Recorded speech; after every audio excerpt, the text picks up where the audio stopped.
Joel, you did a recent Q&A that you were telling me about, and I think it was for a young adults ministry or young adults leadership. Is that for right? My friends, Camilo and Emily over at Passion City. Okay. Young adult ministry. And you were telling me about one of the questions that you got asked, and I just couldn't stop thinking about it. And so I thought, let's just bring this conversation over to the podcast today. And so I feel like I get to roll out what the question is, because everyone's now like, what's the question? And so the question you were asked was, and I'm probably building it up too much, but I think through our conversation, people will be really interested about it, is how do we embrace vulnerability?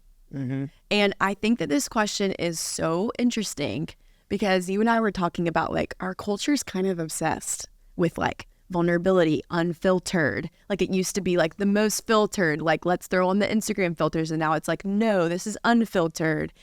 And I think that a lot of people use the word vulnerability in a bunch of different ways. Yeah. And so I just wanted to unpack this today. So let's dive in. Well, I think I remember when I was asked this question. And I'm I always pay attention to the wording of questions. And it's so the question was how do we embrace vulnerability? And one of my fears was wait a minute, the way that this question is phrased, it seems to imply that the person who's asking it expects that vulnerability must always be embraced. Right. And now here, that's implied in that question. That's how I read it. So I'm always having these theological checks debates in my brain. I'm wait a minute, hold on.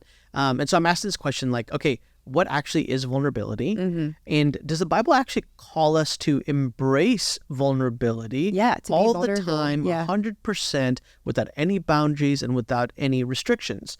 And so before I even get into that question or those thoughts and ideas, Shay, I do want to just maybe make an observation of our society and our culture, and I'm curious what your take is on it. But going back to what you said, it very much does seem to be that our society is constantly doing the polarization swings. It's it's always swinging from one direction to another. At one point, it was all incredibly all your Instagram feeds need to look top notch, super beautiful, aesthetic. Yeah. Do you remember when people cared a lot about the filters that you used in your stories? The filter story thing was a big deal, because it was supposed to give this persona, this image. And now this is what I'm living in right now. It's actually people want raw. They want unfiltered. They don't want you to use, they actually prefer to see you without your makeup on, with your hair all done. And even more interesting, my wife does a lot of Instagram, TikTok stuff. Even more interesting is they seem to want to see the shift. They want to see you putting on the makeup. With the get ready with me's. Yes, that's it. I also love the get ready with me's. And okay, but I think there's something about the get readies with me. They want to see the process. They want to see the process. The glow up process. Yes, they want to see, this is what it looked like before. This is how we get to, and then we get to the other side. And I actually think that right there is something that is very telling for our society, where we want the benefits of vulnerability, right? But I'm worried that we're either, I'm worried that we're not paying attention to the requirements of vulnerability. And then at the same time, there's also a different part of it that is we are unwilling to walk in the consequences of vulnerability. Yeah, I think that the examples you're giving, there's definitely aspects of our world right now where it's it looks like vulnerability, but it's actually a little bit manufactured. Mm-hmm. Even the no filter, no makeup look.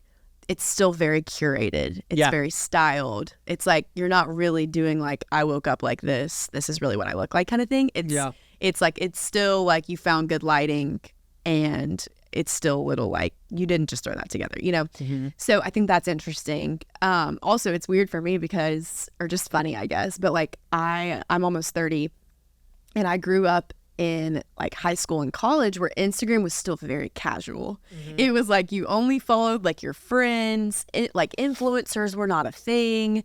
And it was just you could post pictures of whatever. Mm-hmm. It was just kind of this is what I'm up to. It wasn't styled, curated, Pinterest looking. Your feed wasn't all coordinated. It was just fun.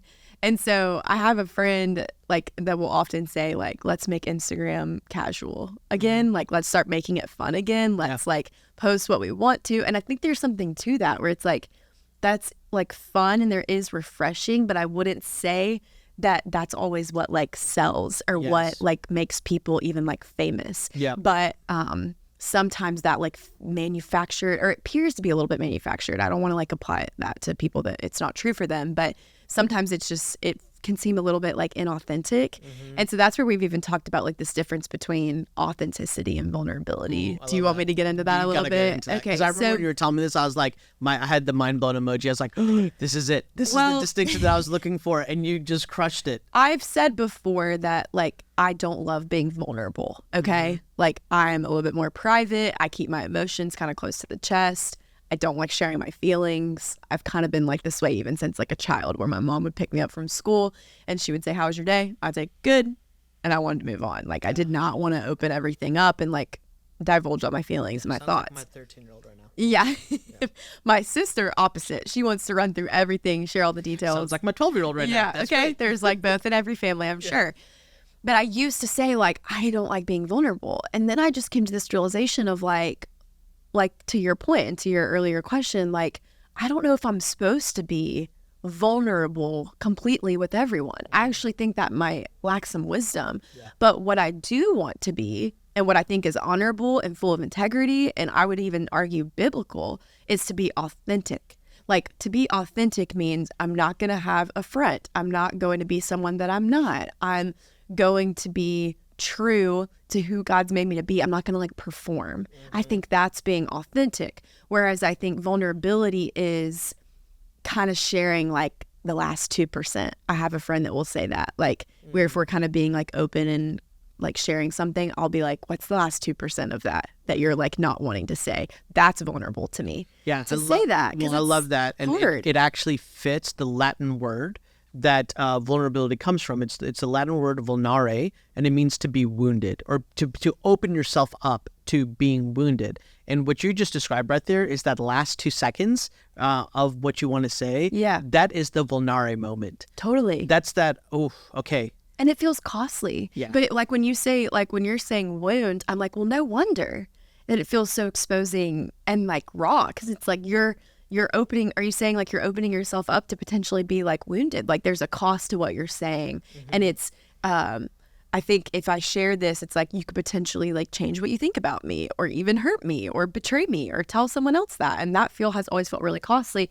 So that perspective shift has been really helpful to me, where I'm like, I'm willing to be authentic, but I'm going to be choosy when I'm vulnerable. Yeah, I would say that's so good on so many levels. I think authenticity is actually the prerequisite for vulnerability. Right. Right? And we were talking about this earlier, where it's like authenticity is actually what our world longs for. Yes. Our world longs to see you as you actually are, where there's no pretense, there's no gimmicks, there's no workup of, it's just like, oh, it's refreshing.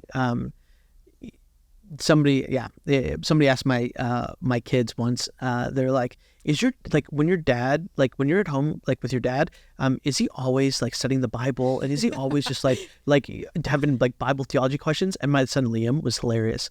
Both Liam and Levi were both like, my dad spends a lot of time researching fantasy football and watching basketball. He plays basketball on Tuesday nights, and yeah, he does read a lot. He like reads stuff, but he also really likes fiction books, and and I remember just like sitting back, like listening to this conversation, and you could just see like it was almost like authenticity, right? And it was like there's this buildup of what you expect somebody to be like, and then there's the reality of it. It's like when people ask my wife Brittany, it's just like, do you guys in your marriage, like, are you just always like praying all the time, and Britt's like, well, we laugh a lot. Like we laugh a lot. It's like a yes and it's like, and yes, we have but authenticity, I think, is the prerequisite for vulnerability, because you can also be authentic, and in your authenticity say, hey, there are these requirements that ought to be in place in order to live a vulnerable life with certain people, not all people at all times.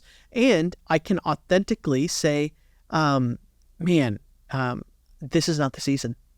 This is not the season or the situation or the circumstance for this level of vulnerability. And we want to be wise in terms of where we're being vulnerable. I love how Paul kind of puts it in 2 Corinthians 12:9, and this is how he says it. He says, "My grace is sufficient for you, for my power is perfected in weakness." And so the way that Paul frames the concept of vulnerability, the concept of authenticity, is within the framework of weakness. And so if you're listening right now, you're like, man, I'm tired and I'm exhausted, right? Or if you're feeling like I've got all these fears and I'm so fearful that at the end of this, I'm going to lack any ounce of peace. Or if you're like, oh gosh, I'm worried about the next hard and hurtful thing that might be coming my way. Like if you're working through all these things, being honest or authentic is to say it out loud. Like I'm weak, like I've got human fears. Mm-hmm. Now that's authentic. Then there might be a smaller group of people in your life that you have built trust. There is a reciprocity, as honest as you've been with them, they have been honest with you. And so you've built, what is the phrase you've put in the bank, the chips in the bank? Mm-hmm. Is that you have chips in the bank. You've built the relational equity. That's it. You've built a relational equity. You've got the spiritual, emotional kind of chips in the bank. And in those relationships, you move from here's authentically how I'm feeling to here's specifically what I'm feeling. Which is that vulnerability piece. I think that's so good because I think about like even people that are in friend groups or they're scared to join a small group or community group or Bible study at their church because they feel like someone, like it's going to be opening up like their deepest, darkest secrets that they have to share with like a group of 20 people they don't know. Right. And that's where I'm like, no, I think that's where we've gotten this wrong. It's like, do you have capacity to be authentic, to show up as like yourself and to be honest and to commit to that reality at all cost and to be open and transparent. But I think that vulnerability piece comes over time with choice people that you choose to do life with. Yeah. And that's where I think that distinction between authenticity and vulnerability is so important, because I think that if we don't get it right, it will keep us in isolation when really like God is inviting us to do life with fellow believers and fellow Christian like brothers and sisters in a way that is both authentic and vulnerable. But that doesn't mean we have to jump right into the deep end with everyone right away. Yeah. So you're describing wise vulnerability versus unwise vulnerability. Yeah, that's good. And see, you're better at putting the like, this is what this is. I love that. It's so good because it's like, okay, wise vulnerability puts you in a position to create conditions of safety. Right. Yeah. Unwise vulnerability actually exposes you to unsafe situations and circumstances. And if you end up getting wounded, right, in unsafe environments, that can be incredibly tragic. So I think that's probably what my fear is when I say like I'm scared to be vulnerable. I'm scared of the repercussions of being unwisely vulnerable. I don't know if I said that right. But like having a moment where I overshare or something, which some people will call that like a vulnerability hangover, where you like hung out with friends and the next day you're kind of spiraling about what you shared. Yeah. I think the reason that you're having that is because, like, to your point, Joel, like the vulnerable means like wounding, like it costs you something to share that, and sometimes you're spiraling because maybe you overshared with people that like weren't your people and now you're worried and what they're going to say and blah, blah, blah, blah. But also I think you're feeling like almost like a releasing of a weight of like that costs you something to share that. Yeah. Yeah. I have a good friend, and he's like, this is like, I think, wise vulnerability. So the unwise vulnerability is like, you get wounded and then it's like, oh my gosh, everything's spiraling out of control. Yeah. Like I word unsafe. Vomited. Yeah. And now there's information that's out that can be mishandled or misunderstood, misrepresented, like all this stuff, right? Now the wise vulnerability, you may be wounded. And I want to be like precise with That's this. a good point. So and I'll just share like a personal story. When the year kind of started, I had a group of friends that I just said, hey, here's what my travel schedule kind of looks like. It's a book release year, and so I'm going to have to travel just a little bit more, but this is not going to be the norm. Like these are the requirements that I'm going to put in place, right? And so just a little bit ago, I was in Atlanta. My friend who's a pastor in that area, we had dinner, and he asked me, he's like, hey, how are we doing with next year and events? And I was like, and I'm looking at like January and February. I'm looking at some commitments that I've made. And I was like, oh, I've got to be vulnerable and honest here. And I kind of shared. And he looked at me and he goes, dude, you said you weren't going to do this. And so I was vulnerable. Oh, and I was wounded. Yeah, that's true. But the wounded was self-inflicted. Yeah. And it was in an environment that was safe. So that he could then be like, hey, what do we need to do?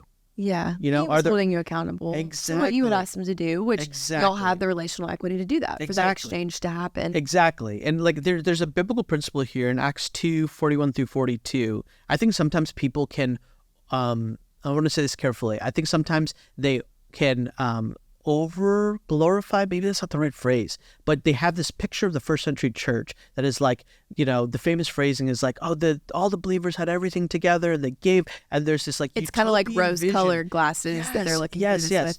And it's not that that's not true, but I want us to always put in context the requirements. And then, and this is what the text says in 41 through 42. So those who accepted his message, well, what does that mean? Some people didn't accept the message. And it's talking about the message of Jesus. Of Jesus, the gospel. This is when Peter gets up. It's Acts chapter 2, Pentecost. He gets up and he declares this incredible message and he tells the story of God for the people of Israel and all the Gentiles that had been gathered together. And then the text says, for those who accepted, which means some people didn't accept. So you think about this pie chart, right? Like you've got this large group of people. Now instantly it's cut down because you've got the difference between those who accepted and those who didn't accept his message. And then the next phrase is, we're baptized. So actually cuts the pie chart down a little bit more, because the way that this phrase is, the way that the word in Greek is kind of phrased is that's a secondary condition, not just accepting the message, but then accepted it and submitted themselves to baptism. So now it's closer, right? Like you're getting down. And that day, about 3,000 people were added to them. And then they devoted themselves. That's another condition. And this devotion means to, in Greek, it means to give yourself over to something. It means to intentionally choose something. Well, what did they intentionally choose? They gave themselves over to the teaching of God's word, to fellowship, to the breaking of bread, and to prayer. And the context of some people are like, well, there's 3,000 people. The context of this would have been house churches. So those 3,000 people would have come together in like this large area, but they would have dispersed. And they would have gone to their local settings. And house churches were anywhere between 10 to 25 people, right? And in all of these places, they had this prerequisite. They had these requirements for what it meant to be vulnerable in the household of God. It was people who accepted the message of Jesus. They were baptized as a public symbol of their allegiance to Christ. They were first and foremost dedicated to the word of God, to fellowship with God's people, and to the breaking of bread and prayer as a remembrance of who Jesus was and what he did. And as a result of these things, there was honesty and vulnerability inside of the church. In the absence of these things, you probably want to be careful with the level of vulnerability and the expectations you put on other people. That's so good. So going back to our question that we shared at the top of this conversation, how do we embrace vulnerability? I mean, the short answer I would say is with wisdom and boundaries, with wise boundaries. That's what I would say. Yep. That's my like short version or my takeaway. Yep. Is there any other thing that you would add to that? I mean, you nailed it. I think yeah, that's it. That's it, fam. But I think that's how we do that. And so I feel like using wisdom and applying vulnerability in the context of biblical community is really where we will see all of these things come together and we'll really thrive and flourish. And I'd want to pull out what you said is that there's a distinction between vulnerability and authenticity. And so I might want to rephrase, like in live, I'd be like, oh, I think that's a really great question. Let me re-ask this question, you know? And I would re-ask the question, should we always embrace vulnerability? And my answer would be no. Yeah.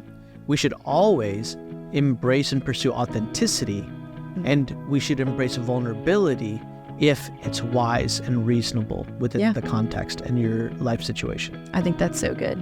Is there anything we didn't say that you want to share before we wrap up? Okay, that's good. Thanks for tuning in today, guys. We hope that this conversation's been helpful for you. And if there's anything that you'd love to hear from Joel and I in a future episode, please shoot us a DM, leave us a comment, leave us a review, and we'd love to keep carrying on these conversations with you.